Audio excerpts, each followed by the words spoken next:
Let's go to Geneva for a second, and let's talk about what John Kerry and his counterpart, the Foreign Secretary Lavrov, accomplished and didn't accomplish yesterday. Some things that came out, Assad is not contrite.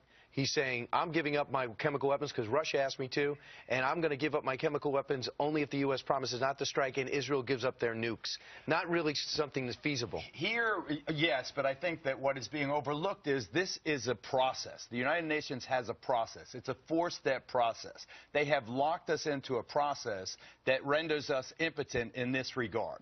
The first process is Syria joins the Chemical Weapons Convention. That has happened. That's a good thing. They have announced this for the second part is they have 30 days automatically once they declare they're part of the convention. You get 30 days to give the inventory, your stockpiles, etc. That's the period we're in now. So the United States cannot, without violating the UN regulations and charter, cannot attack during this month. They've tied our hands.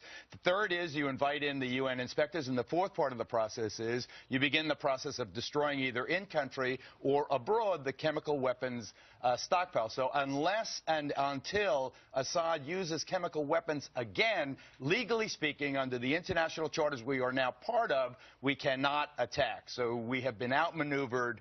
At least big time they have bought.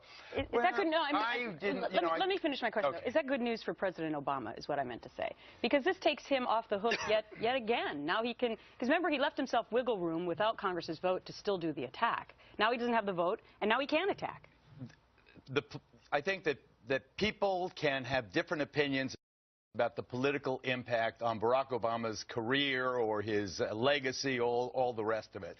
But just flash back 7 days and how opposed to the attack on Syria I was, and I shared with you passionately. We didn't need involvement in another war. There's no such thing as a limited attack. Once the cruise missiles flew, then there would have been a second strike and a third strike. You mean the unbelievably small attack that was coming? The unbelievable small attack would never have been. It would have been an extended involvement in that awful and anarchistic country, and I was opposed to it. So the bottom line is I am glad that it is taking this. I hate the fact that Vladimir Putin looks like a hero in the international celebrity contest, but that is less important to me than the fact that we will spare American GIs exhausted by 12 years of war from yet another. I'll tell you what scares me. The process in which we got here.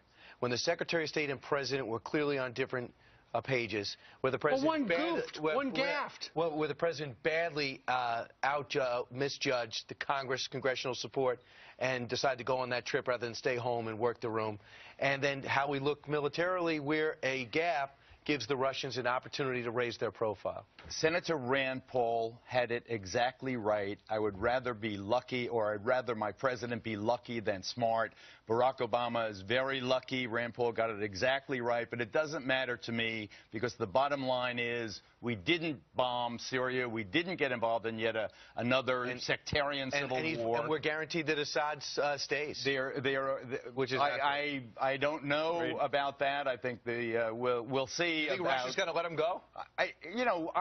Who knows who could blow him up? Who knows, where what mosque he goes to, and someone, I don't think anything is certain in that violent country. The only thing that is certain right now is that for the next 3.5 weeks, the United States will not be bombing in Syria, and that's not a bad thing. Right, and who's applauding Russia this morning? The country of Iran. Geraldo, thank you very much. We'll be watching you this weekend and listening to you on the radio. The Iranian president is coming to New York at the end of the month, and I think I will be meeting him. Oh, fantastic. I will report with great vigor what that conversation is. Does he know? I bet you will. I just got invited. That's great. All right.